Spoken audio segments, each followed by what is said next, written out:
Hey guys, this is Chris Dixon with Power and Motoryacht. I noticed that Robert Youens, who is taking a John boat around the Great Loop in an effort to set a record, was passing through Charleston. And Robert was gracious enough to invite me on board. So we're going to attempt an interview here. While we're running to Isle of Palms. So we're crossing Charleston Harbor right now on Robert Youens' John boat.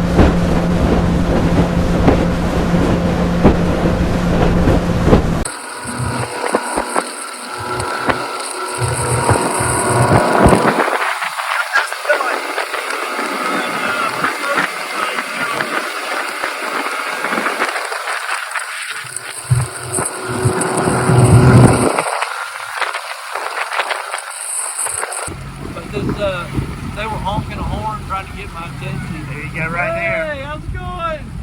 Woo! Alright, we're gonna get it! Alright guys, so I'm having a chat with Robert. We've had a pretty wide-ranging discussion since we've been hauling ass across Charleston Harbor. It was pretty sporty, so I turned off the camera, but now we're at idle speed on the Intercoastal Waterway behind Mount Pleasant. And Robert's, how many miles have you done today, Robert, already? I've done 139 today. 139 today, and you're going to shoot for the North Carolina border before the day's out? No, I'm shooting 350 miles. I'll be way past the border. Way past the border of North Carolina, and you started in Beaufort, close to Beaufort. Where did I start? I don't know. I wasn't anywhere near a town or anything. I just go till I get tired. Last night it was around midnight. And saw a little break in the thunderstorms. I pulled in, dropped the hook, and started raining again. Ended up sitting at my tent in the rain. Really not sure where I was. Didn't have middle of nowhere. Service. Yeah, middle of nowhere. Wow. That's my favorite place. That's your favorite place. Yeah. So tell us a little bit about, a lot of folks have been following you on social media. Tell us a little bit about, tell us a little bit about your history, and then how in the world this came to be on this amazing little, well-sorted, very well-sorted John boat that's powered by a 60 horsepower Tohatsu. So just tell a little bit about yourself and how in the world this happened. I'm just a guy that grew up boating in John boats. And where are you from originally? Lake Jackson, Texas, down Lake Jackson, south of Texas. Houston. Okay. And I was right on the bay and stuff, so spent a lot of time out in the bay in John boats. And I was a pretty good mechanic. The local dealer hired me and ended up working my way through high school and college as a boat motor mechanic. And after graduation, went to work for Glastron, and we were Glastron, yeah. And Bill had the distributorship for Grumman also, so I covered Texas and New Mexico for him. So that would be Grumman aluminum boats. Yeah, Grumman right? Aluminum. Yeah, it's kind of fun. I got to go to New York when they were introducing a line of power boats, and be their test boat driver. That was a mistake making me a test boat driver. I was collapsing steering wheels, jumping big old tiger wakes, and it was a lot of fun. But I've just enjoyed boating my whole life. I ended up transitioning my career into the power equipment side, Briggs and Stratton. Yeah, and I retired when I was 52. My gift to myself upon retirement is I canoed the length of the Mississippi River for 89 days. From where did you start and where did you end up? New Orleans? The beginning is Lake Itasca, Minnesota. Yeah. And I paddled it all the way out to Southwest Pass, or the South Pass to the Gulf of Mexico. Wow. And hitched a ride back to Venice after I completed. But it grew old, worked a lot of jobs, and it came time for retirement from the second business I created. And I was kind of looking around what I wanted to do, and John boats sounded like fun. And so I tried a few. I did the 10-tom. I'd always wanted to see the 10-tom waterway through Alabama, Mississippi. And I said, while I'm seeing it, I might as well set a world record. So I had done some research and found out it was a really ridiculously low world record. So I went up. This was for the 10-tom waterway. Just had well, No, actually I did the 10 ton first. Okay. And because I decided I wanted to get the record and I needed to do a test run. Sure. So I did have my 850-mile sample run. Wow. And then I went to Kingmont, West Virginia, and I did the full length of the Monongahela to Ohio River, full length of the Ohio River to K Road, to Mississippi River down to the Gulf. And I crossed from the Mississippi, across the Gulf to the Atchafalaya, and then up the Atchafalaya to Morgan City. So that one was 2,244 miles in 12 days. 2,200 miles in 12 days on a John boat. Yeah, and that was in a Tracker Grizzly 14-footer. And I needed more boat. So, and bigger adventures came to mind. You sit around campfires, you daydream. And my daydream started becoming a trip to the Arctic. To the Arctic. Yeah, and the Arctic was calling me, and I had to go. So I did a lot of research, talked to the Canadian government. You have to get a pass to go into the Northwest Passage. I didn't realize that. Yeah, it's well, there's a lot of geopolitical stuff going on there right now. But I got a boat together, drove 5,000 miles from Austin to Tuktoyaktuk, Northwest Territories, and spent the next month visiting little towns, meeting a lot of Inuits, going through sea ice. Wow. I came to there's a big shelf called the Polar Ice Cap in the Amundsen Gulf, and I had to work my way through that. It was a lot of fun. What year was this? And that was in 2022. 2022. Yeah. Dang. And so where did you end up? I was hoping to do the whole Canadian archipelago over to Pond Inlet, and I ended up doing all that ice and stuff. I ended up cracking my boat, and I didn't realize it till I got to Cambridge Bay, and I pulled in, and I heard my bilge pump running. I was running 2 bilge pumps, and I had them staggered, so was not leaking enough water to get to my second bilge pump. So I knew I was in trouble, and I went into town. No inert gas to do welding. They'd used it all up. They only get a supply of it once a year. Oh my God. So I ran into a lady I'd met on the internet who was running a racing tug, and she said, "Hey Robert, I got resins and supplies you can use." So we fashioned a patch there in Cambridge Bay, and it didn't hold. I got about 150 miles out of Cambridge Bay, heading back to my car. I'd given up on getting all the way across, and stopped.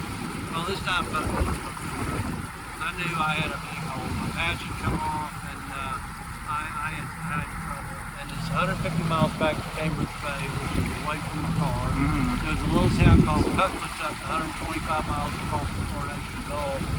There was no option of going back toward my car. It was 600 miles, and so I headed down to Cooklettuck. As I pulled in, there was a little Inuit guy with a trailer, Miles Pedersen. And Miles said, "You're in trouble, aren't you?" I said, "Big time." And he said, "Let's load it up on my trailer and I'll take care of you." No way. "How do you know me?" He said, "You know that Coast Guard guy you talked to in Cambridge Bay? That's my brother." But they spent the next 5 days tearing my whole boat apart, took the floor out of it, tanks, pulled the motor, and patched the weld. And he said, "Robert, while I'm at it, you need an ice skid." You need what? An ice skid. So they had we went out to the junkyard, and there was an old 20-foot Lund, and the 2 Inuit guys, they were sitting there hammering rivets and popped the whole keel off of the Lund and welded it over the bottom of my boat.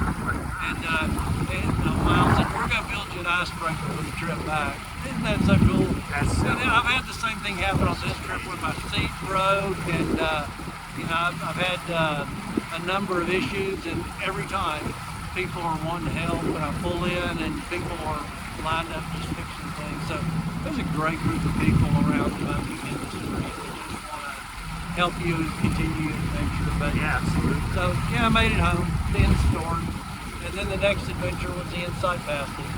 So did that one. Is about 2,450 miles, and Jeez. I went from Port Townsend up to Skagway and visited some glaciers and lots of little towns. And did you do that on this boat? It was in this boat. It was in this boat. Yeah. Wow. Wow. Well Built's a cool company. They built me a good boat, and it's kind of built to my specs and what they thought how I would punish a boat. And what year did you have? So what year did you have Well Built build this boat for? between the 22-23 season, Okay. we kind of consulted on construction methods and stuff. It's their basic construction method. We just added some extra ribs, and you see the cross ribs, how close the spacing are. Okay. And we ran the Kelson down the middle. We beefed up the transom a lot. These gunnels are all for commercial boats. Oh, really? Okay. Yeah, so it's a really stout boat. You don't want to get into stuff like I got into nights ago and not everything in the truck. Let's talk real quick about when we stop for fuel. I want to kind of walk it, but tell us about your experience off of Florida a few days ago. You were telling me about that when we were coming across. Yeah, let's start from the beginning. So the beginning was Pensacola. Yep. And I wanted to set a record that's going to be hard to beat. So I had set a weather window, and I did a 420 mile crossing. Might be the longest crossing ever done with a single engine boat. But I was doing it for fun and to get to cars in a hurry, and it worked out. I had good conditions all the way, and that put me ahead of any of the record holders by a couple of days. They all did the work around the armpit of Florida, around the corner, and made it through the O really quick. I mean, I was like 4.5 hours from one side of the O to the other. Really? Yeah, and the weather agreed with you. The weather agreed with me. At least to that point. Best thing, I got this really cool lady that was running the Franklin lock, and she said, "You don't have any cooler on there?" I said, "No." She goes, "Would you like a popsicle and a Coke?" And I said, "Yeah." And we were visiting while she was raising the lock, and she said, "I'll call up ahead and see if I can't get them to keep those locks open for you when you're coming. I'll give them your tracker." Man, that's so no, awesome. that helped me a lot. 3 of the 5 locks were open when I got there. I just went in and got through. So the lock, people like this thing. I don't know why, but they picked up on it. Yeah, you've really got. I noticed you had 54K followers on Facebook. Are you posting on Instagram and stuff too? That's crazy. I've been picking up 300 to 600 a day. Wow. During the trip. That's awesome. And but I understand. I asked people, like, where'd you find out about me? And one guy said, well, Florida fishermen. I said, well, I don't post on Florida fishermen. He said, oh, Robert, there's some sports blogger that's blogging about your trip and stuff. I saw you on Boat Life of Charleston, which I'm a member of, and so people are, it's really amazing. I mean, since you've come on board, what's happened? The police were there waiting to meet us. We had 2 enforcement officers for what's the organization? South Carolina Department of Natural Resources. Yeah, they came out just to say hi, and they liked that I was wearing my life jacket. Absolutely. But then we've had boats pulling up beside us and waving, and telling you that they're following you. Yeah, girls hopping up and down and waving their arms, and who would suspect a guy in a John boat? I went by one dock, this guy was right there, they're probably waiting for it. But they were honking a horn trying to get my attention. There you go, right there. Hey, how's it going? Woo! All right, we're gonna get it. But we're real close to it. We can, I'm sure if the fuel dock is here. Yeah, see that guy right there, he's following. Yep, for that sure. That guy right there, he's following. That's classic, all right. Man.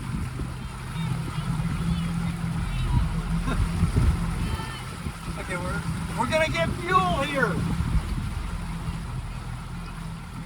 Okay, where do we go? I'm not sure. I haven't been to